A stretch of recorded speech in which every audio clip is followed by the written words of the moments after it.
Hi, everyone. Welcome to Therapy for Nerds podcast that brings nerd stuff and therapy. And I'm going to keep working on those intros and outros because I don't like it so far. But whatever, we're going to keep moving. This is one of your hosts, Cassidy Russell, along with.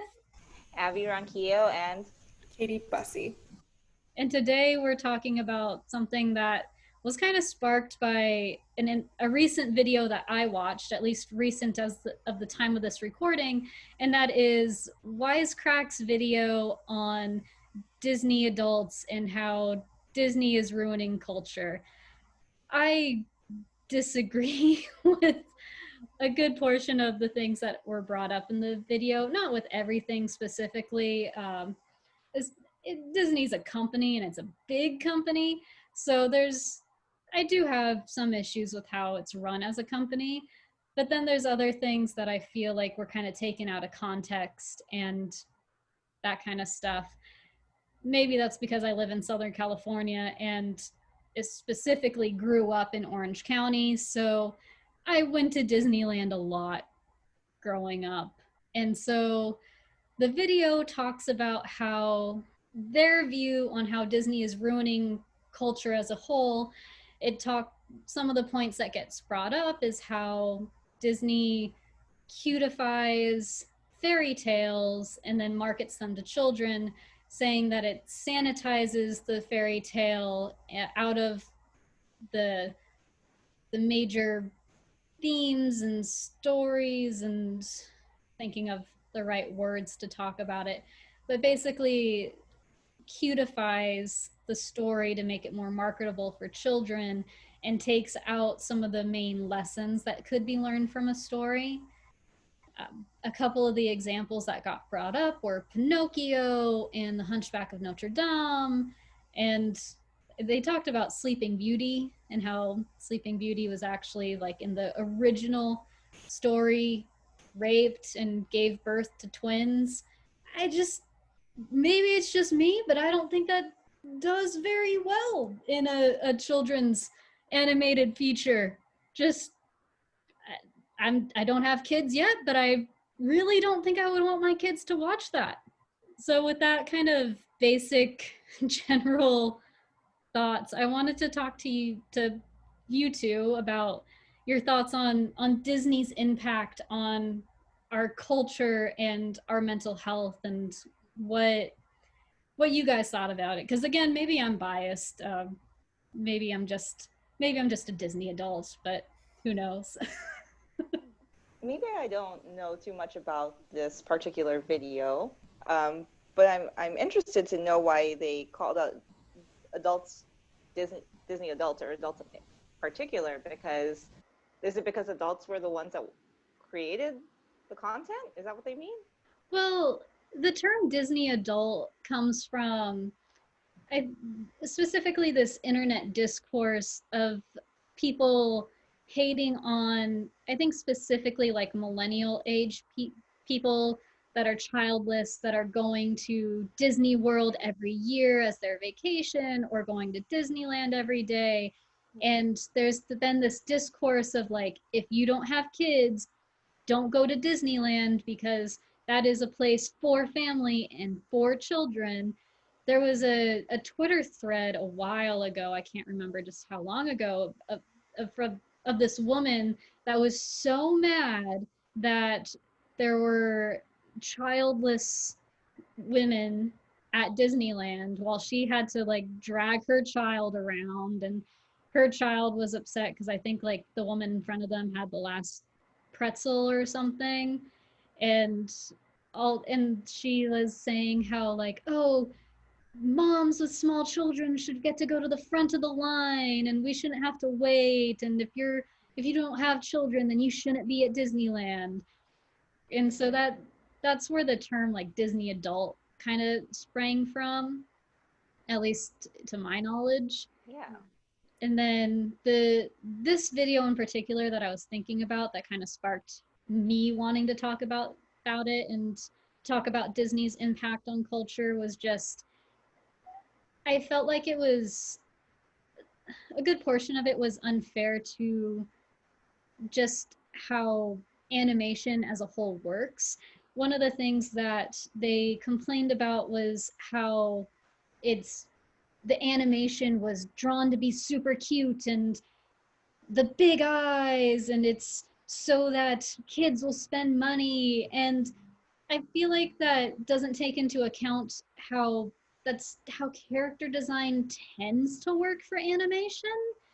I mean, if you look at anime, the eyes are huge. And most other styles of animation tend to have big eyes. It's really just more of what animation tends to look like. There's only a couple of examples I can think of off the top of my head that doesn't have that kind of really cutesy animation, like King of the Hill. That immediately springs to mind as something that has more anatomical, correctish kind of features, but for the most part, animation as a whole tends to like tends to look cute and tends to look like aesthetically pleasing. Yeah. Well, it's interesting because I think like you raise a lot of very related and kind of unrelated points in the arguments they were making about Disney. It feels like because in one hand they say millennials, the generation a generation who grew up watching Disney isn't allowed to like Disney because they're adults now. Mm-hmm. And then but at the same time Disney's not supposed to be geared towards children. So because it's being drawn for children's style, which is really just kind of like an art style. And I find it kind of conflicting because I feel like those both like who is it supposed to be marketed for then? Like who is supposed to be allowed to like Disney? Is it specifically like families who go to the parks and that's about it? Or I don't know, it just sounds very conflicting to me, like the arguments they were making. Which is definitely something I felt too. I think they did bring up like how Disney's changed laws to help suit them, which I do think is a very valid criticism. Like the public domain laws and laws around trademarks, Disney has completely rewritten those laws to work for them. And we are getting to the point where Mickey Mouse, at least the original version of Mickey Mouse, will be in public domain, but it kept getting pushed back for so long, and our law system has changed, which I think is a very valid criticism. But as far as like this whole cutification as being the worst thing ever to happen to our culture, I don't think is a very fair criticism. I mean, I think honestly, Disney at this point, they are the headline, right? They're just the poster child for this idea because, and I can't speak for all cultures because I'm just specifically thinking of the American culture.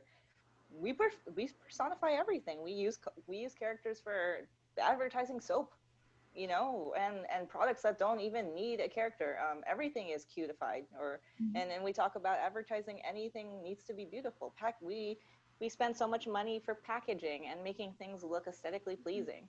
So of course, a company like Disney that wants children and parents as well, and they want to gear their target audience is a broad range of ages, whether it be a mom and a dad or whatever the family looks like, and a teenager and like a young child or whatever. They want to be able to fit the needs of every audience member. They're gonna do whatever they can to make this movie look like it's gonna suit their needs. So I mean, I get what they're doing. They're just trying to make money. Yeah. I can't really fault them for that. Yeah, and it's so interesting though because like the idea of it being like cutified is it's interesting that it's presented that way because I feel like a lot of times with Disney characters they have like bigger eyes and maybe their head's a little bit bigger for their body and that just seems very youthful because like it makes the characters look a lot younger and it's interesting that looking young is cutified is cutifying something. Mm-hmm. What's coming into my mind is I don't know if you guys are familiar with in Wreck-It Ralph 2 how they had brought back all the Disney princesses, not only the original voice actresses, but they had reanimated all of them in that 3D ish style. The art style was redone to fit the art style of Wreck-It Ralph 2. And so all the body proportions changed like ever so slightly for all the Disney princes for them to modify it for that style. To me personally, I didn't feel like they looked that different. I mean, you could still tell like who they were, even though they weren't wearing the original costumes for I think like 80% of that. They had like different outfits and stuff, but you knew who they were. I don't know. Like, I don't know. I think I'm just like lost in what the argument is. Like, are they mad that things are cute? Like, is that a bad thing?